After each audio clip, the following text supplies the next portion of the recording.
Un joven entra a la primera clase de cine argentino y latinoamericano. Venía de una gran decepción con otra materia, también de cine, y la verdad es que entró sin muchas esperanzas. El maestro, sentado ahí, se para, abre su boca y enamora a este joven. Lo hace amar el cine argentino y latinoamericano, a Leonardo Fabio, a todo eso que nos construye culturalmente.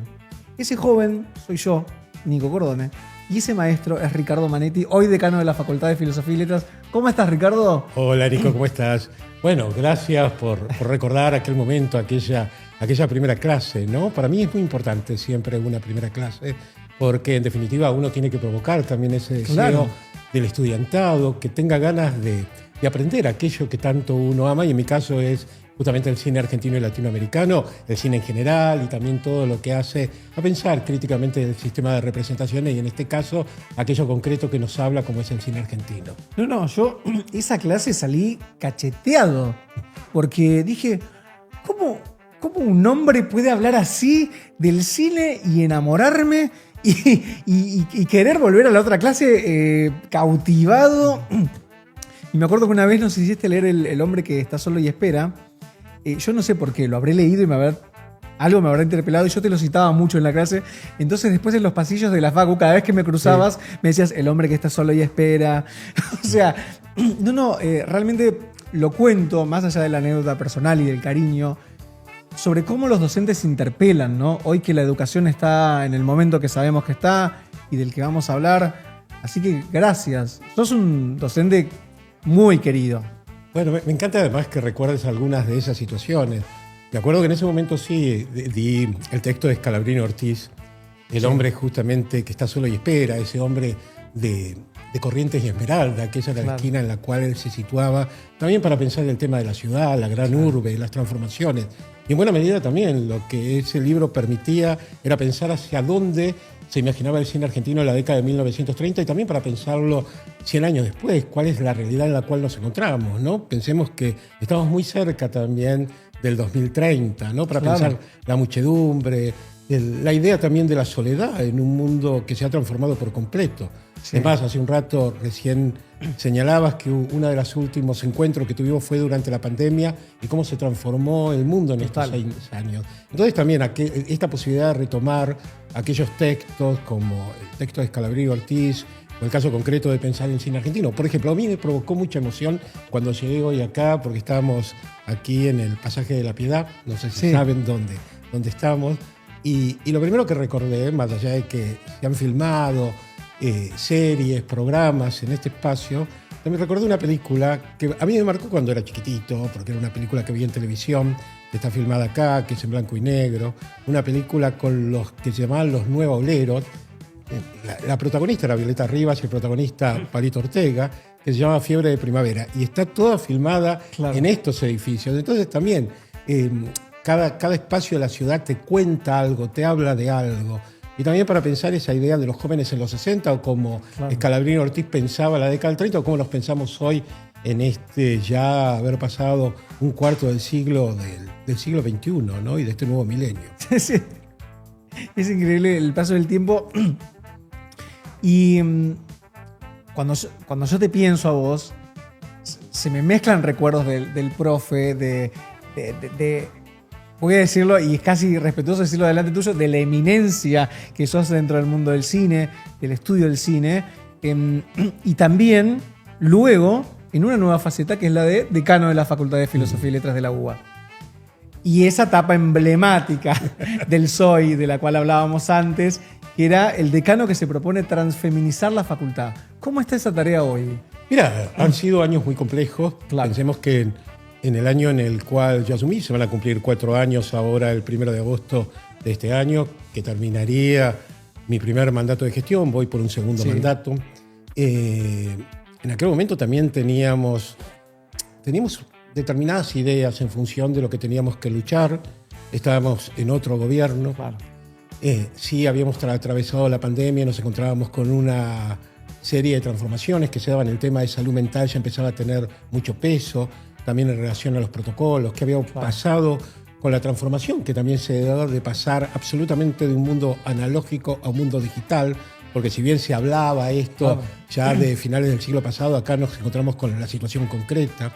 También la idea mucho más evidente de la finitud, la idea de la muerte inmediata, evidente, es decir, todo lo que nos atravesó. Y entonces también para pensar todo lo que era seguir ampliando las políticas de cuidado, seguir ampliando todo lo que compete a los derechos humanos era una responsabilidad necesaria. Y también en buena medida mi historia personal, mi historia de militancia, mi historia también en el momento de dar clases. Yo nunca he ocultado cuáles han sido los objetivos de mi lucha en todos los aspectos, básicamente para entender el compromiso que tenemos de empatía con los otros, con las otras, con las diversidades, de pensarnos también en este mundo que nos permite ser sujetos más pensantes, más amorosos, más cuidadosos. Y cuando hablaba del transfeminismo tenía que ver con eso, sobre todo en una universidad, yo diría las universidades en general, pero en el caso de la Universidad de Buenos Aires está muy marcada por un sistema fuertemente patriarcal. Claro. En la sala del Consejo Superior, la sala que está ahí en el rectorado, en Viamonte, entre San Martín y Reconquista, es muy fuerte cuando nos reunimos los miércoles, estamos presentes los decanos, las decanas, los representantes del claustro de profesores, por mayoría y minoría, graduados y graduadas, y los mismos estudiantes, que vos te encontrás con el retrato de todos los rectores, y digo todos los rectores, porque la UBA nunca tuvo una rectora. Entonces también son preguntas que uno se hace, que también son otros modos de pensarse, ¿no? ¿Qué ocurre con estos sistemas que están tan marcados por una idea patriarcal? Y ese era un momento en el cual, bueno, uno imaginaba determinadas situaciones, pero nunca imaginé que íbamos a tener que salir a confrontar tanto y volver a sostener esa lucha a partir, sobre todo, de diciembre del 23, con la asunción del gobierno de Javier Milei, ¿no? Donde empezaban a cuestionarse muchos de los valores que tienen que ver con la memoria de nuestro país, ¿no? Temas como memoria, verdad, justicia, el tema de los 30.000 desaparecidos, el tema de las luchas de las minorías y las diversidades, digo, todos temas, los temas de cuidado, ¿no? Los temas de lo que hace con aquellos que sufren más todas las situaciones. Ni que hablar de las infancias, pero también la vejez, la gente que atraviesa la vejez, ¿no? ¿O será que uno cada vez se siente más cerca? Pero no es simplemente eso, también hay una preocupación concreta por el abandono que hay y por este sistema absolutamente de crueldad que vivimos. Sí, sí. Y cuando yo te escuchaba, pensaba que todo eso, si lo tradujéramos en una ley o en prácticas educativas, tiene mucho que ver con el mundo de la ESI. ESI que en estos días está casualmente tan en noticia porque la vicejefa de gobierno tuvo los increíbles dichos que tuvo. Quería preguntarte porque en general la ESI se la piensa mucho. Lo que más se conoce socialmente es la ESI aplicada a infancias, en adolescencia, ¿no? En la escuela primaria, media, inicial. ¿Cuál es la llegada de la ESI en la facultad? ¿Cómo? Yo por suerte además tengo una compañera que es un lujo como vicedecana de la facultad, que fue decana también en 2 periodos, que es Graciela Morgade, que ha sido una de las principales promotoras también en relación a la ESI, es una de las referentes sin ninguna duda para hablar este tema, motivo por el cual te imaginás que tanto por ella como por lo que hace también a mi historia en las prácticas de la enseñanza, también el tema de la ESI está muy presente. Y dentro del ámbito de la facultad también ha sido un tema permanente. Pensemos que nosotros tenemos hace ya un par de décadas, por ejemplo, un instituto de géneros, que inicialmente fue el instituto que tenía que ver específicamente con el área de las mujeres, de estudios de la mujer, para ampliarse luego al tema mujeres, diversidad y todo lo que significa también pensar las políticas de género. También la necesidad de ir incorporando, y esto fue algo que se ha transformado mucho en la facultad, la incorporación en esta idea de empezar a desarrollar otras propuestas, recuperar a muchas autoras olvidadas, ¿no? Ensayistas, críticas, y que empezaron a tener una visibilidad importante y que estén incorporadas en la bibliografía, en los modos de pensarnos también, sobre todo en una facultad como la Facultad de Filosofía y Letras, donde la presencia de las mujeres y las diversidades han tenido un peso muy importante. A eso mismo va también acompañado a las políticas de cuidado, a pensar los protocolos que también hoy han transformado mucho la sociedad. Yo le decía el tema de salud mental, que no tiene que ver solo con las infancias, ni tampoco con la ancianidad, tiene que ver con todas las etapas de vida. Nosotros nos encontramos hoy con chicas y chicos, más allá que uno a la universidad entra con distintas edades, pero en general el promedio que tenemos es dos chicos y chicas que han atravesado parte de sus estudios, el paso incluso de la primaria a la secundaria en plena pandemia, Claro. Donde además quedó evidenciada la fragilidad del mundo, ¿no? Y cómo de un momento a otro puede cambiar todo. Bueno, lo que aconteció estos días, también lo que pasó en Venezuela con el terremoto, esos son hechos que también hacen que empecemos a plantearnos de otro lugar. También todo lo que hace a las políticas ambientales, que también va ligado a pensar estas situaciones, ¿no? Entonces también el sujeto, cómo se inscribe en el mundo. Por eso hablaba también de las empatías. Y me parece que lo que ha dicho la vicejefa de gobierno me parece absolutamente vergonzante. Sí. Me parece que es de un desconocimiento absoluto, que atenta además contra la sociedad, y me parece que eso es muy terrible por parte de un funcionario público, porque tiene una función pública y está hablando de una política pública, porque la ESI forma parte de una política pública. No se puede pensar como un debate ideológico, tiene que ver con una política pública concreta, hay una ley, lo mismo que muchas de las leyes que tienen que ver con muchos de estos temas, ¿no? Y el lugar de las infancias tienen que ser muy cuidados, pero también en todas las etapas, porque la ESI lo que ha permitido también es que aparezcan muchas verdades que estaban muy ocultas. Sí, sí. Y que se abran perspectivas de horizontes, ¿no? Mirá, lo traigo porque es parte también de lo que a uno lo atraviesa, ¿no? Hay cosas que nosotros decimos, quizás ya con derechos conquistados, en el imaginario hay cosas que ya no pasan. Y en realidad siguen pasando. Yo tengo un alumno trans, 14 años, que en su casa lo rechazan y sufre violencia. Entonces, bueno, estábamos hace unos días, activamos protocolo, ¿no?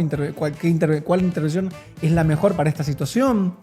Es decir que cuando nosotros luchamos por eso y militamos esas cuestiones, no lo hacemos desde un imaginario, desde una idea romántica. No, lo hacemos porque en concreto la violencia que se traduce en las vidas de niños, adolescentes, de las infancias, de todas las personas, es muy clara, ¿no? Y no lo hacemos por como decías vos, digo, debe ser una política pública, ¿no?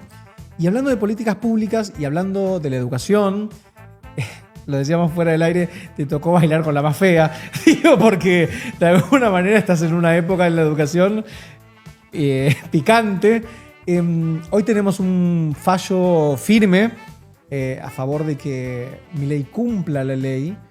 ¿Cómo ves esta situación? ¿La ves posible? ¿Y cuál es el grado de daño que ya hay producido y cuánto tardarán en repararse? Porque esto sabemos que no se construye. La educación es un proceso más lento, más profundo, con lo cual no se arregla de la noche a la mañana. No, te diría varias cuestiones. Por un lado, sí, me tocó este tiempo. Me tocó este tiempo y por lo pronto va a continuar. Esperemos que el año que viene la gente pueda votar de manera diferente, piense mucho su voto, que pueda analizar también estos 4 años que estamos atravesando bajo el gobierno de Milei y todas las pérdidas que hemos tenido. Pero también entiendo que me tocó ser decano en este momento, por algo debió ser. Yo siempre también señalo, hace muchos años que he trabajado en la gestión, en distintas instancias, básicamente en el campo de la gestión cultural. Bueno, y hoy tengo una responsabilidad que es el ámbito académico, cultural, como le corresponde a un decano. Soy un funcionario público en ese sentido. Y uno siempre va reconociendo cuáles son sus fortalezas y sus debilidades. Y yo me acuerdo cuando enseñaba, dando clases en el área ya sea de posgrado, de gestión cultural o en alguna actividad específica que hacía vinculada a gestión, decía que uno tenía que saber conocer cuáles son sus fortalezas y en dónde uno trabaja mejor. Y llamativamente, yo siempre mis mayores fortalezas han estado en momentos críticos, en espacios que había que construir porque no existían, en espacios que estaban destruidos, o en este caso la facultad no venía muy bien, pero me tocó un tiempo absolutamente complejo y difícil. Y eso saca un potencial enorme en mí. Yo soy un tipo muy luchador, me encanta poder llevar adelante aquellas acciones que no son solamente las acciones que uno desea llevar, sino que desea llevar una comunidad, que desea llevar un grupo, que desea llevar lo que representa también. Digo, porque yo represento a mi comunidad, que es la Facultad de Filosofía y Letras, pero también a mi comunidad, que es la Universidad Pública. Entonces también en esto me tocó luchar y confrontar. Y no le tengo miedo a la lucha, y seguimos luchando. Como resultado también de esta lucha que comenzó en diciembre del 2023, pero mucho más marcado a partir de lo que fue aquella marcha multitudinaria, ¿no?, de abril del 2024, donde además demostró que la gente apoyaba la universidad, pero que no hubo un resultado inmediato, porque ahí lo que nos ayudaron era mínimamente a sostener, me acuerdo que hablábamos de los gastos de funcionamiento, pero luego vino una situación salarial terrible, con una precariedad de los trabajadores universitarios, docentes y no docentes, realmente muy difícil. Estábamos en un momento muy complicado en este presente. Y la lucha la dimos. Sí. Y por lo menos conseguimos, y atravesamos un montón de etapas, ¿no? Los vetos por parte del Ejecutivo, nuevamente hacer que se debata en el Congreso, que se apruebe nuevamente, digo, una serie de instancias. La Corte Suprema, y finalmente se consiguió el fallo de la Corte Suprema. Ahora lo que estamos esperando es que el gobierno, porque es lo que le corresponde, tiene que liquidar los sueldos correspondientes, más allá de este acuerdo que se efectivizó y que hubo un aumento del 21%, pero que no tiene que ver con la ley de financiamiento universitario, sino lo que se tiene que aplicar ahora es la ley de financiamiento universitario. Y estamos esperando que lo haga, porque además si no lo hace, estaría incumpliendo con la responsabilidad de un funcionario público. Digo, me parece que el gobierno está en una situación muy difícil si no cumple. Ya se llegó a la situación de mayor representación, que es la Corte Suprema de Justicia, y ya el fallo está. Y eso fue resultado de una lucha. Entonces, no hay... es decir, todo lo que hemos conseguido, lo hemos conseguido justamente porque hubo luchas. Y lo que yo aprendí también es no estar tranquilo ni descansar después de ganar una lucha. Más, yo recuerdo mucho cuando te tuve de alumno, pero lo recuerdo por un hecho particular, que se los comenté ese año a ustedes. Allá por el año 95 yo había hecho un seminario, había formado parte como estudiante de un seminario de posgrado que se dictaba en la facultad, que era sobre literatura queer. Que además no sabíamos de qué se trataba la palabra, pero había básicamente un concepto que era homoerotismo en la literatura. Y fuimos muy poquitos que lo hicimos. Y me acuerdo que a partir de ahí apareció justamente poder debatir sobre esa terminología, sobre el concepto de lo raro, lo extraño, los modos de pensar, qué significaba políticamente esto cuando se dio en la facultad. Y es más, hasta se creó un área de estudios queer que se armó en el Rojas en ese momento. Y fue empezar a utilizar el término, pero también incluso pensándolo en las distintas variantes. Si lo utilizábamos con una C para volverlo mucho más territorial, entonces C-U-I-R, ¿no? Pensándolo desde esa situación. Y en un momento, frente realmente al desarrollo que habíamos alcanzado, estoy hablando del año 95, luego con todas las políticas llevadas adelante, sobre todo por el gobierno de Néstor y luego por Cristina, cuando nos encontramos con la ley de matrimonio igualitario, con la ley de identidad de género, por nombrar solamente un par de leyes, yo había entendido y dije, bueno, ya está, hay como cosas que uno entendía, y incluso ese término, ¿no? Y luego veía que las generaciones más jóvenes volvían a recuperarlo. Por eso recuerdo que en aquella clase donde estaba, yo dije, quiero volver a retomar un término que yo lo trabajé mucho a finales del siglo XX y creo que es necesario volver a retomarlo porque es una responsabilidad que también tenemos, que es un poco eso, de volver a las fuentes para repensarnos. Volver en ese caso a un término que habíamos trabajado mucho a partir del 95 o volver a Scalabrini Ortiz con el hombre que está solo y espera. Es necesario permanentemente, forma parte de nuestra historia y de nuestra memoria. Y por eso lo recuerdo, ¿no? Y algo parecido también me pasó cuando hablaba de estas leyes, a mí, y hablabas de la nota del suplemento Soy, un poco también repasaba ese lugar de mi instancia como gestor, productor teatral, y también en un tiempo me dediqué a producir algunas obras que tenían que ver con estas políticas, ¿no? De género, diversidad, en una lucha. Y también cuando se consiguieron esas leyes dije, bueno, dejé mi trabajo como productor. Dije, lugar cumplido. Todavía no lo he retomado, a veces digo, no, ya no tengo ganas de la producción. Pero también tiene que ver con eso. Y me di cuenta que no está bueno descansar cuando se ha ganado la batalla. Porque son batallas, pero la guerra continúa y está demostrado lo que está pasando en estos días. Sí. Lo que está pasando realmente con Mucio como vicejefa de gobierno, con lo más, escuché, hoy vi en las redes, ¿no? Una periodista que señalaba que a la gente ya no le interesa más la agenda gay. Vos decías, y que era horrible el modo en que lo decía y lo planteaba, y decía, y hasta a mí me cuesta decir agenda gay. Digo, hay algo ahí de querer ensuciar permanentemente la cancha, de querer retroceder. Entonces también tenemos una responsabilidad. Claro. Y yo la tengo una responsabilidad porque estoy a cargo también de una facultad que ha problematizado todos estos temas, que los debate, que los discute, que tenemos desde una cátedra que tiene más de 30 años, que la cátedra de derechos humanos, justamente, y cuando uno habla de derechos humanos, tiene que ver con todos los aconteceres que hacen a las subjetividades y a esta idea de humanos y de humanidad que tenemos, pero llegando también hasta el Instituto de Género, o pensar todas las cuestiones que hacen a los protocolos o a la idea de los transfeminismos para llegar. Entonces, hay algo ahí que creo que no tenemos que abandonar nunca. Entonces, es un tiempo de retomar. A mí me permitió retomar la lucha, sentir que no hay que descansar en determinados momentos de gloria, sino más o menos como dice el himno, ¿no? Claro. O juremos con gloria morir, es eso, ¿no? Me acuerdo de otro momento que fue esos momentos fundantes de la cursada. Habíamos llegado a la instancia de final. Todas estas anécdotas tienen que ver con las cosas que le voy a preguntar a Ricardo. Estábamos todos afuera como polluelos mojados porque sabíamos que la vara estaba muy alta. Y no sé qué le habrás preguntado a otro chico que estaba delante de nuestro. Y se escuchó un grito tuyo desde adentro que decía: Juan Moreira es el peronismo. Y creo que invadió toda la facultad, no solo ese salón. Y mientras preparaba las preguntas, pensaba que el peronismo parece seguir siendo ese Juan Moreira perseguido, ¿no? Nosotros lo hemos visto en la peli, interpretada por Rodolfo Bebán. Sigue siendo ese gaucho perseguido, la otredad, ¿no? Uh-huh.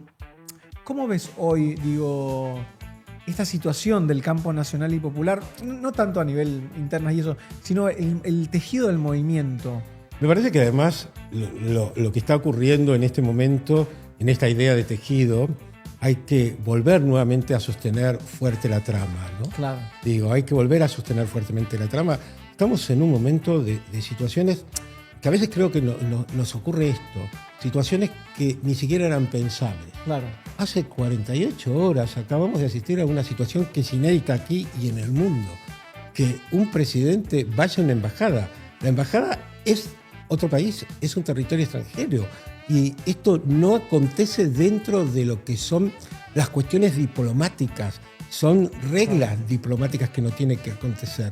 Y lo que pasó acá con esto que ha hecho nuestro presidente habla básicamente realmente del lugar de colonia en el que nos toca. Entonces, si hay un punto que es clave también en relación al peronismo, hay un concepto, desde ya el concepto de justicia social que está atravesado en la historia de este país, seas peronista o no seas peronista. Claro. El tema de la justicia social está, pero el otro es el gran concepto de la soberanía. Claro. Me parece que acá también hoy estamos atravesando una situación muy compleja en términos de soberanía. El nivel de entrega que estamos viviendo es enorme. Y hoy también vos señalabas, y me quedó pendiente, me doy cuenta ahora cuando estoy hablando de este tema, que decías, bueno, ¿cuánto le va a costar a la universidad? Y yo diría, ¿cuánto le va a costar al país recuperarse como soberano? A la universidad le va a costar muchísimo, porque en estos pocos años, en estos 3 años que lleva este gobierno, ha sido tan enorme la destrucción.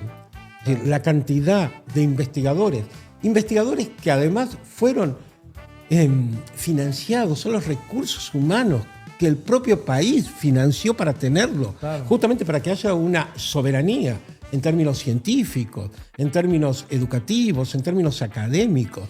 Todo eso que le da valor a un país y los hemos perdido. Hemos perdido muchísimos investigadores que formaban parte de ese lugar importantísimo que ocupan en la Universidad de Buenos Aires, pero también en todo el resto de las universidades nacionales. Por otra parte, ese deterioro también lo que hace es que en los años futuros, aquellos que son los referentes, ya que hablabas de referentes, Claro. son clave los referentes para generar las nuevas generaciones, y las nuevas generaciones vienen siempre para superarte y ser mejores en ese Claro. sentido. Pero si se pierden esos eslabones, luego cuesta muchísimo porque Eso. se pierde la cadena. Claro. Se pierde la cadena, se pierden los enlaces. Entonces, Entonces me parece que esta es una situación sobre la cual el peronismo tiene que volver a pensarse. Claro. Sobre ese concepto clave que es el concepto de soberanía. Todo lo que nos representa como soberanía. Porque ahí estaba también la marca de lo nacional. Claro. Cuando dicen, bueno, ¿cuál es el concepto de la nación? Nacional y popular. Es aquello que nos engloba, es aquello que tenemos de común, es aquello que nos conduce a partir de una historia vivida para generar acciones en un presente pensando en un porvenir. Esta es la idea también de un devenir, en la idea de la construcción de una nación. Claro. Y esta me parece que es esa trama que más allá, digo, de los distintos posicionamientos, se ha hablado muchas veces también de los distintos peronismos, de las distintas épocas, distintas décadas, del primer Perón, el segundo Perón, el 73, bueno, todas estas situaciones llegando hasta el presente, incluido Alberto, digo, llegado en todas estas variantes, lo importante es que poder pensar cuáles son aquellos elementos claves, fundamentales, que construyeron las bases del peronismo. Claro. Me parece que ese es el tema sobre el cual tenemos que ver, que en definitiva son aquellas cuestiones que a la sociedad sí les toca. ¿Ah? Claro, y siguen tan hoy vigentes mismo, como al hoy mismo, principio. estamos en el medio del Mundial. ¿Ah? Claro. Y cuando se retoma el concepto de lo argentino, lo nacional, hay que explorarlo también en ese lugar, porque a veces terminó el Mundial y parece que todo se terminó. Claro. También uno decía, bueno, recuerdo el Mundial anterior, parecía imposible que luego se votara a alguien como Milei, ¿no? Sobre todo porque se hablaba hasta de la importancia de recuperar la idea de lo que había sido la batalla de Malvinas y aquellos pibes que habían estado en la guerra. Claro. Y luego viene un gobierno que lo que hace es destruir todo esto, ¿no? Admirar a Margaret Thatcher. Exacto, ¿entendés? Entonces me parece que esos son los elementos. Y también hay que hablarle a la gente, y el peronismo siempre lo supo hacer. A lo mejor en un momento se distanció de manera clara, de manera sencilla, desde lo afectivo, lo emocional y lo concreto, que son las prácticas, el hacer, ¿no? Claro. Me parece que hay algo que le dio marca al peronismo, fue el hacer. Y el hacer y poder confrontar de manera clara y hacer y no tener miedo cuando se hace. Me gusta eso de no tener miedo. Otra de las anécdotas que tengo y que lo trajiste, por eso lo voy a retomar ahí, esto de las nuevas generaciones. Una de las prácticas que vos tenías en la cursada era a tus estudiantes hacernos hacer entrevistas a referentes. A mí me tocó María Concepción César. Yo me acuerdo que cuando la llamé, ella me paseó por tantos lados que corté y me puse a llorar. Y te llamé y te dije, Ricardo, me acaba de... Y estaba desahuciado. Pero lo importante, más allá del registro de la entrevista en sí misma, más allá de lo que esas figuras que entrevistábamos podían dejar como registro arqueológico, estaba el encuentro entre generaciones, que era la subtrama, ¿no? ¿Cómo ves hoy esto que pareciera, yo que trabajo con adolescentes, a veces siento que hablo casi en otro idioma y no soy tan grande? ¿Cómo ves ese diálogo entre generaciones que pareciera, no sé si es discurso mediático, pero creo que en el cotidiano pasa, y que cada vez nos cuesta más? Cada vez es más, cada vez duran menos las generaciones. Claro, nosotros teníamos antes muy marcados los cortes generacionales, claro, y ocupaban una cantidad de años. Entonces decía la generación tal, la generación. Ahora los cambios y las transformaciones son tan rápidas. Claro. ¿No? Yo me acuerdo que en los 90 había un término, a finales de los 90, que como un indicativo de más o menos de lo que estaba ocurriendo, que era que todo ya fue. Claro. Sí. Y parecía que, bueno, y en realidad cuando lo piensa ahora, ese ya fue duraría un segundo, ¿no? Claro. Digo, pero hay algo ahí que me parece que también pasa eso, ¿no? Es muy marcada la noción de generación en cuanto dimensión temporal. Claro. Son cada vez más cortas las presencias de esas diferencias generacionales, ¿no? Digo, entonces por eso también se amplía el concepto de diferencia, Claro. porque la durabilidad de cada generación es más corta. Me parece que eso es lo que nos ocurre. Igual nosotros tenemos un lugar que tenemos que agradecer, te diría, Nico, que es el lugar de la docencia, porque el lugar Claro. de la docencia nos coloca siempre en esa interpelación de las nuevas generaciones, de las nuevas voces, Nos mantiene vivos. de las nuevas olas. ¿Viste? Te mantiene vivo, te obliga a una actualización permanente, porque son ellas y ellos quienes te van demandando, quienes te van enseñando, quienes te van explicando. Porque a veces ese me parece que es el encuentro más interesante. Ese es el lugar de esas otras voces, que además nos interesa mucho porque por algo estamos en la docencia, Claro. de poder escucharlos y poder también orientarlos a partir de que uno tiene una experiencia, fundamentalmente un recorrido, años vividos, eso no hay duda, que eso marca. Más allá que uno a veces se pone demasiado grande y empieza a recordar y dice, ay, no, tal, como yo cuando empecé a recordar de Fiebre de Primavera, Palito Ortega y Violeta Rivas. Digo, esas cuestiones que dice ahí empieza la vejez. Pero por otro lado uno tiene esa necesidad de ir marcando determinados aconteceres también para que los pibes y las pibas no se pierdan en algo de pensar de que esto empezó ahora. Claro. Hay situaciones que son recientes, pero para que esas situaciones recientes también se den, es que hubo una historia, Claro. es que hubo un recorrido. Entonces también ese es el punto que me parece que se da en esa situación. Y no hay duda, como a vos te pasó con María Concepción César, y me acuerdo que era una situación que le pasaba en general a todos los estudiantes y a todas las estudiantes. Ellos y ellas te ponían a prueba. También era eso, era ponerte a prueba. Entonces también es casi una cuestión de juego, pero también es una cuestión de aprendizaje. La idea de poner en juego. La educación tiene que ver también con esa Claro. instancia lúdica de poner a prueba. Cuando uno dice la palabra prueba, pensemos que es una palabra muy del tema educativo, en realidad uno también... Lo interesante es que no piense solamente qué es el otro. Uno se está probando y en ese probar se está creciendo.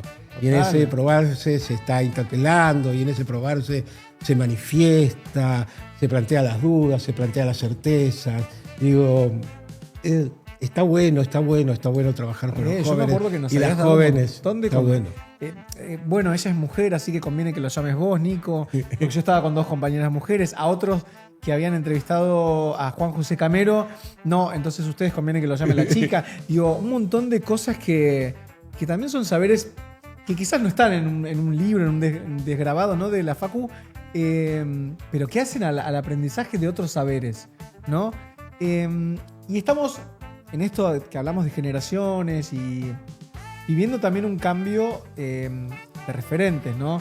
Hace unas semanas se fue Tati Almeida, el Indio Solari, y con un grupo de amigos, no me acuerdo en qué contexto ya, hablábamos de titulares y suplentes, ¿no? Los titulares como que se están yendo y a los que estábamos en el banco nos está empezando a tocar salir a la cancha, ¿no? ¿Cómo ves a estos que estábamos en el banco y nos toca... ¿Ves que las nuevas generaciones están pudiendo asumir su compromiso histórico? Sí, no. Viste que a mí me molesta mucho, lo digo, cuando se habla de que las nuevas generaciones no se comprometen con nada. Porque es mentira. Nosotros que somos docentes lo vemos todo el tiempo. El compromiso de los jóvenes con sus sueños. También les estamos dejando un mundo que no promete demasiado como para que se comprometan, ¿no? Pero digo, ¿cómo ves a estas nuevas generaciones que se van a tener que hacer cargo ya del mundo? Yo creo que sí, estamos frente yo creo mucho en los jóvenes. Y hay una generación, sin ninguna duda, o hay jóvenes, hay muchos jóvenes. Claro. Un poco para no solamente detenerme en esta idea de generación, pero hay muchísimos jóvenes, muchas y muchos, que están militando por continuar también lo que es la lucha que se llevó adelante en este país y también por los valores y por aquello que pensamos que es justo y es necesario hacerlo. El caso... También es cierto, siempre cuando uno dice la Facultad de Filosofía y Letras tiene determinadas características. No, pero no solamente totalmente. pasa con nuestros estudiantes, sino que yo lo veo en general. Hablabas de la muerte del Indio y hablabas de la muerte también de Tati, que coincidieron. Que hace poco ahí ustedes en les dieron términos... un honoris causa. Sí, hace 2 meses creo. Sí, no nosotros más. a Tati se lo dimos en el mes de abril. Claro. Se lo habíamos dado a Tati en el mes de abril. Ella ahí lo dijo de manera clara y fue, bueno, quedamos muy poquitas, dijo, hablando, referenciando no solamente a la figura de madres, sino también abuelas. Decir, bueno, este es el legado que estamos dejando para que la lucha la continúen ustedes. Estaba lleno de jóvenes. Y en el velatorio, también cuando de Tati, fueron muchísimos jóvenes que están llevando justamente esa antorcha adelante, ¿no? Digo la idea de antorcha porque también hay que iluminar ese pasado. Entonces también esa idea de esa antorcha que la llevan, porque hay una responsabilidad que es continuar. Sí, hay que seguir buscando, hay que seguir pidiendo por memoria, verdad y justicia. Y con el India también pasó lo mismo, muchas, y la cantidad de jóvenes enorme. Y ahí se daba algo interesante, ¿no? Cuando vos escuchabas en los reportajes que decían, bueno, porque esto lo viví con mi papá, y otros decían, ya con mi abuelo o con mi abuela. Entonces, ese lugar también, que es poder contar, poder hablar, poder compartir. Me parece que cuando uno comparte, también ahí hay una militancia enorme. Claro. Porque básicamente también es empezar a compartir también con los cercanos, con las familias, con los afectos. Cuando hablo de familia hablo de los afectos que uno tiene, ¿no?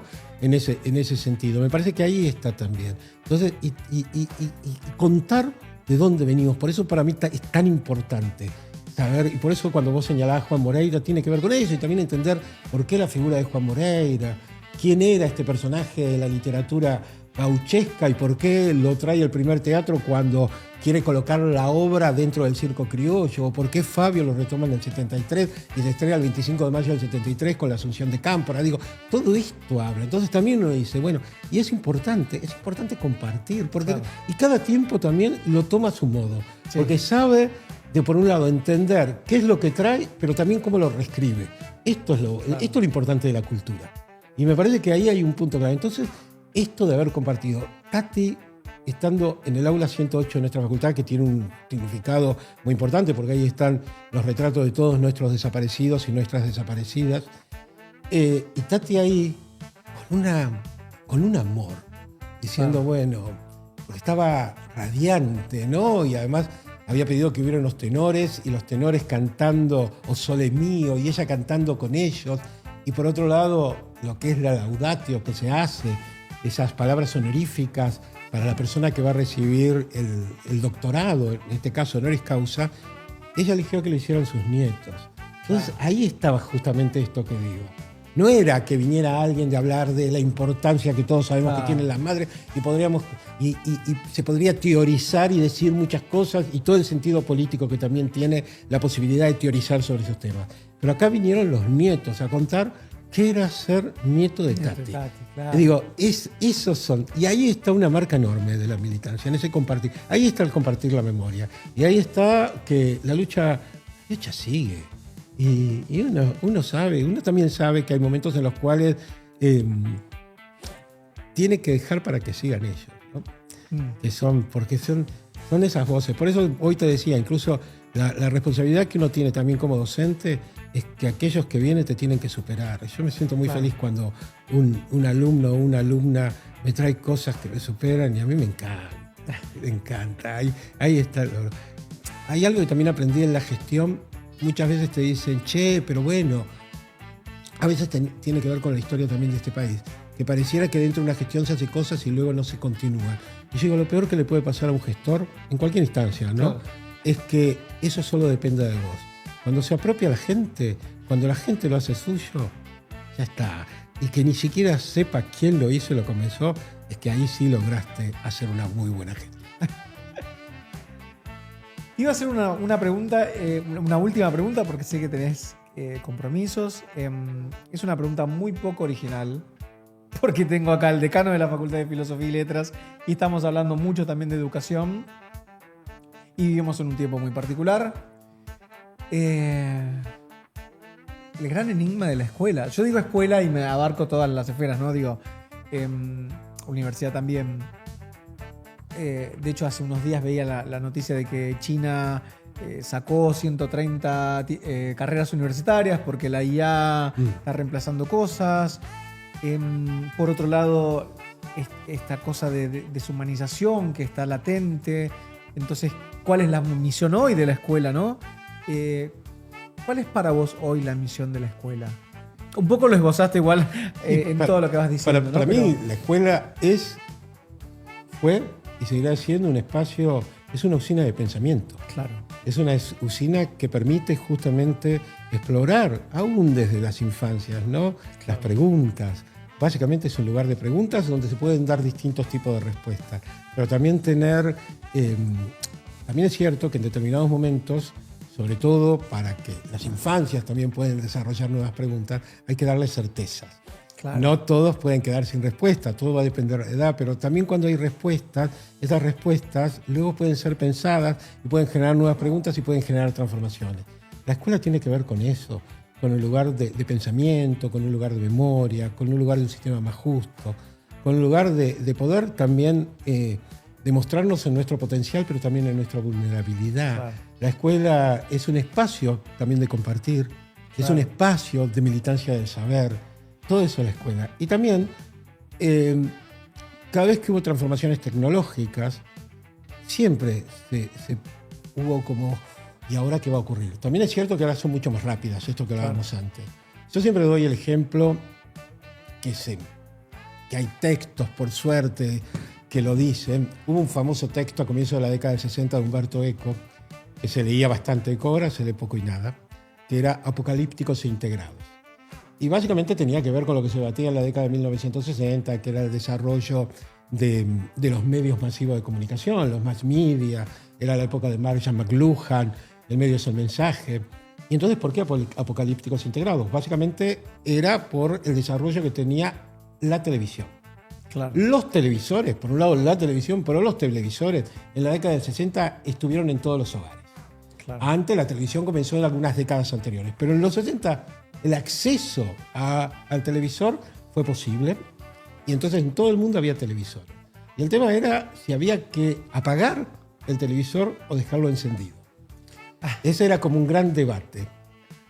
Muchos años después, y entonces por eso Eco daba este planteo, los que eran apocalípticos, esto vino para destruir todo, claro. Y los que planteaban el sistema de integración. Muchos años después, yo me acuerdo dando un curso enseñándole cómo utilizar los medios masivos y básicamente el cine a docentes no necesariamente que enseñaban cine, sino que enseñaban que querían aplicarlo en el colegio secundario. Me acuerdo que me habían contratado de un colegio muy de élite, el Northland, para que le diera clases a los y las profesoras para que empezaran a utilizar este recurso. Y me acuerdo que justo en ese momento salió una nota publicada, si mal no recuerdo que era en Clarín, que decía, aunque se apague el televisor, la televisión sigue encendida. Wow. Y eso generó un debate, me acuerdo ahí entre los profesores y profesoras, que algunos decían, sí, yo le negué a mi hija que viera, no teníamos televisión, entonces no miraba, pero ella quedaba fuera, ella descubrió después que su hija quedaba fuera del canal de comunicación con el resto de los chicos. Entonces ahí quedó claro que lo que había que hacer era conocer el medio. Claro. Y ver cuáles eran las herramientas que ofrecía ese medio y cómo lo incorporabas en un modo de trabajo. El medio no nos viene a reemplazar. Claro. El medio nosotros tenemos que aprenderlo, la habilidad de interrogarlo, la habilidad también de hacerlo crecer y convertirlo en una herramienta que nos ayude en una mejor comunicación y en una mejor también elemento de enseñanza y aprendizaje y también que nos permita también pensarlo críticamente, pero haciendo uso, porque si lo negamos, perdemos. Claro. Tampoco adorarlo. Claro. Tenemos que tener la capacidad de poder utilizarlo y también tener, no por nada venimos de filosofía y letras, un posicionamiento crítico y un pensamiento crítico, y eso nos permite un uso mejor. Ricardo Manetti, decano de la Facultad de Filosofía y Letras, alguien a quien quiero, admiro. Yo no sé si siempre se lo dije, todas las veces que yo necesito decírselo. Cursé con él solamente un cuatrimestre, pero cuando en un cuatrimestre un docente marca tanto la historia de las personas, Ricardo, gracias. Soy Nico Cordone, esto es Posta, entrevistas en serio para Volquete Stream. Si estás viendo este video, dale like, suscríbete, comentá, compartí. Estas cosas no pueden quedar entre nosotros dos. Compartilas. Qué importante es compartir y sobre todo dialogar. Nos vemos la próxima.